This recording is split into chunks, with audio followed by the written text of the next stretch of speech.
بسم الله الرحمن الرحیم. حضرت بریده رضی الله تعالی عنہ د نبی اکرم صلی الله علیه وسلم نه دا ارشاد نقل کړی دی چې څوک قرآن شریف وایي د دې وجې د خلقو نه خوراک وکړي د قیامت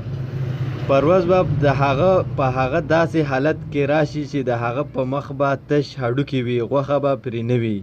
یعنی کوم خلق چې قرآن شریف د دنیاوي د طلب په غرض وایي د هغوی په آخرت کې هیڅ حصه نشته. د نبی اکرم صلی الله علیه وسلم ارشاد دی چې مونږ قرآن شریف وایو او په مونږ کې عربي عجمي هر قسم خلق دي څنګه چې وایي ډیره زر یو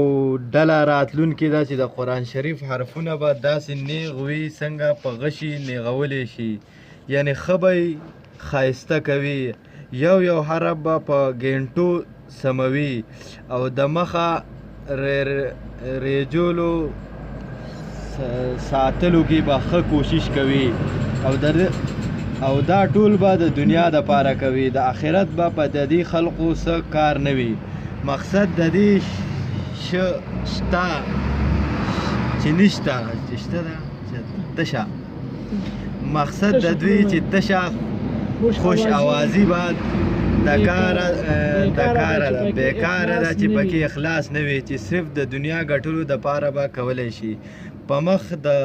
غوښې د نشوالي مطلب دا